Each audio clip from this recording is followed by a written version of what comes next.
I've learned a lot over the past 19 years. Everything from the value of a dollar to the importance of earning a college degree to being able to think independently away from outside influences, among many other principles which are far too numerous to list here. I'd be lying if I said I'd mastered all these important characteristics I've been taught, but I feel that in my current standing, I'm at least a lot better off than most people in this day and age, and I mean that in the least arrogant way possible.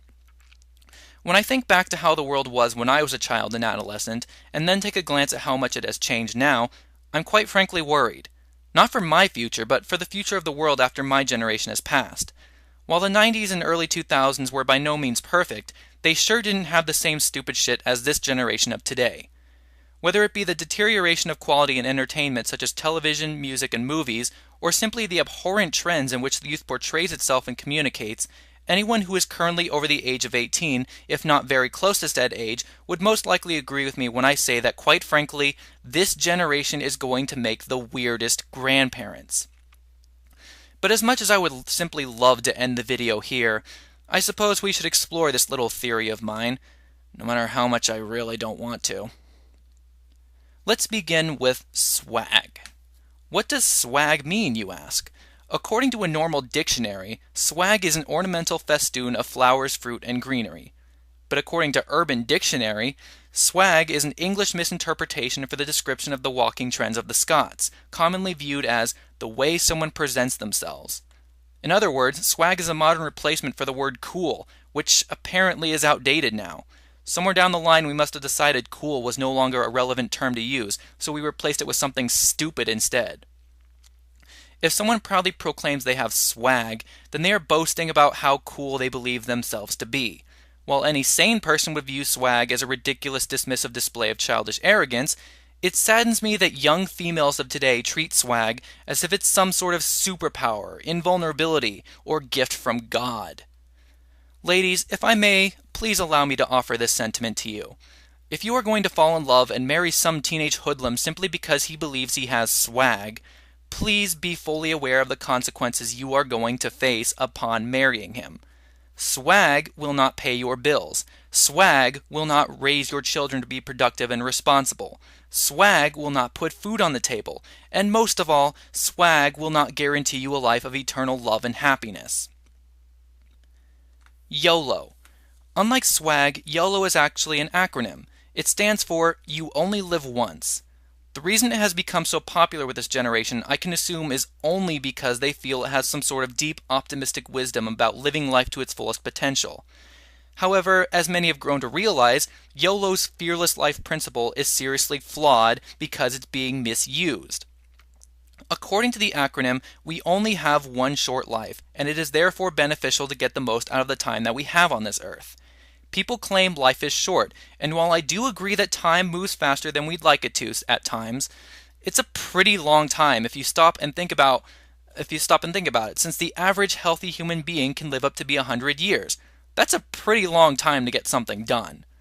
But the real problem with YOLO is that this generation is using it as an excuse to go out and do stupid things without fear of consequences. Just got drunk off my ass and crashed my dad's truck into a telephone pole. YOLO! Partied all night and flunked the big test the next day. YOLO! Just had unprotected sex and decided to ditch the pregnant chick because I don't want to raise a kid. YOLO! Newsflash. YOLO is not a justifiable excuse to go out and fuck up your life. Just because you have the opportunity to do something stupid doesn't mean it's worth it to do so. YOLO does not replace common sense. If you idiots want to ruin your lives, that's your choice. But don't even try to claim that you're living life to the fullest, because you certainly are not. If you were, you'd be working hard and trying to get ahead in life, just like the rest of us, instead of jeopardizing your future with booze, parties, and sex. However, if YOLO stands to encourage people to live their lives more actively, then allow me to offer a much more effective alternative phrase. Carpe diem, the Latin phrase for seize the day, thus accomplishing the same motivational communication as YOLO and teaching a little bit of Latin in the meantime. Amazing. Unlike the previous terms, the term amazing was not established by this generation. It has been around in the English language for much longer than that. However, the issue I have with the word amazing is that it is simply used far too often. Previously, amazing used to signify an achievement or feat that was spectacular, in a league of its own, something that was so outstandingly brilliant that there was actually meaning for all the effort given. But now it seems that amazing is used to praise any feat no matter how small, ridiculous, or pointless the accomplishment was. For example, the way you ate that sandwich was amazing. Would eating a sandwich really constitute a word signifying monumental astonishment and joy? Hardly. I'm not trying to remove the word amazing from the English language entirely. Rather, I suggest we stop diminishing its value and use other neglected terms that communicate praise but on a much more fitting scale. Teen pregnancy. Being a guy, I probably don't have a lot of right to criticize women over something like this, so I'll just leave it at this one little thing. If my sister got pregnant at 16, she would be punished, not get a reality show on MTV. Kids and technology. Think back to when you were a kid for a second. What did you have to entertain yourself? You probably played with toys, video games, or your friends on the playground. What entertained you? Maybe you enjoyed drawing, watching cartoons or movies, or if you were like me, you were happy with what you had and that was enough for you. The same can't be said for kids of today, however. These days, kids have all of the benefits I previously mentioned, in addition to tablets, iPods, cell phones, high-definition gaming consoles and flat screens, and laptops. If we had any of that technology back in the day, our heads would probably explode. You would think that kids would be ecstatic with all of this entertainment they have at their disposal. But are they? No. No, they're not. They'll play Angry Birds or watch Dora on their mom's iPad for 10 minutes before getting bored and demanding something else to entertain them instead of finding entertaining stuff themselves.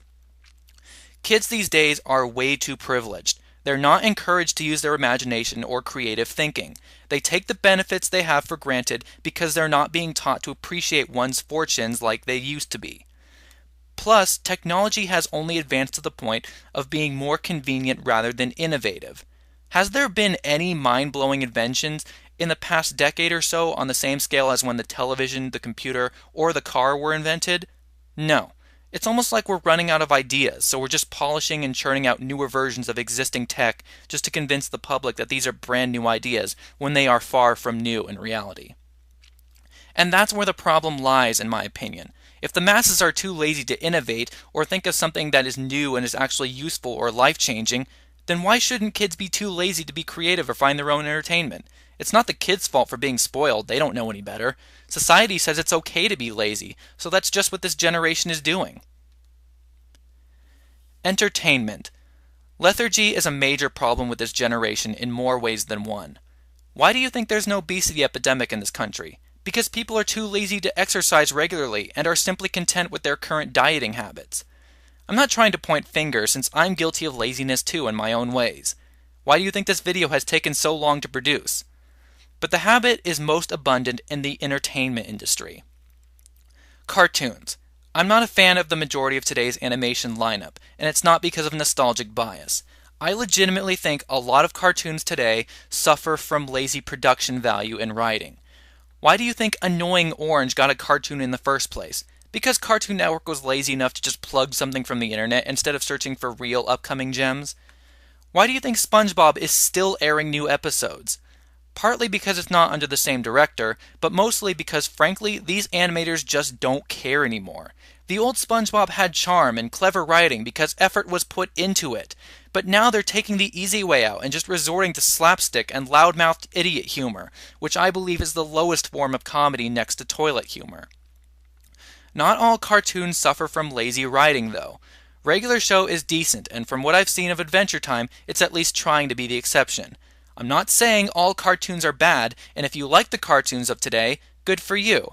I just think that they could be so much better if the teams behind them put more effort into their writing. Movies. Why do you think there are so many remakes, re-releases, and sequels these days?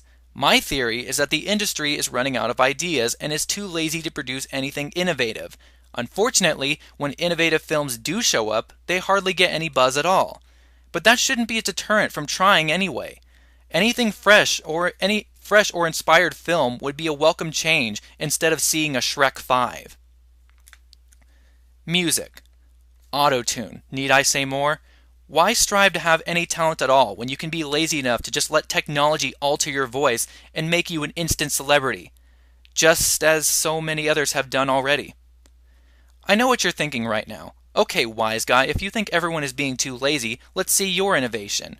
As I've stated previously, I'm guilty of laziness myself, and if you think I'm trying to point fingers at everyone as if I know best, then you're missing my point entirely. It's not that I have any suggestions, it's simply that I see a recurring pattern among these mediums and I believe it needs to be mentioned.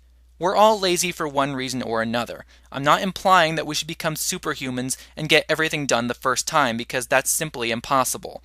But rather, I believe that recognition of the problem is the first step to finding a solution. But whether or not the next step after that will be taken is something that remains to be seen. And finally, the last topic I want to talk about, Twitter. Out of all the current social networks, Twitter is really the only one I don't understand the popularity behind. At least with Facebook, you can connect with people all around the world whom you may not see on a regular basis anymore. But what is the deal with Twitter?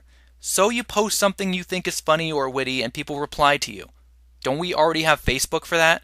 And if you think following a famous celebrity will get your name out there and help you become one yourself, let me assure you right now that you are mistaken.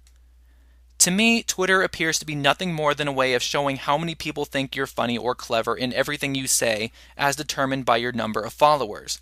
Is there just a piece to this puzzle that I'm simply missing? If Twitter does have some productive purpose for existing, please feel free to inform me, because I simply don't understand why it's so popular and why everyone has one. Having said all of this, I'm sure that I probably came off as some grouchy old man complaining about how the world isn't anything like it was when I was your age. I'm not trying to argue that my generation was better, because it wasn't. It just didn't have as much mind-baffling crap as this one does.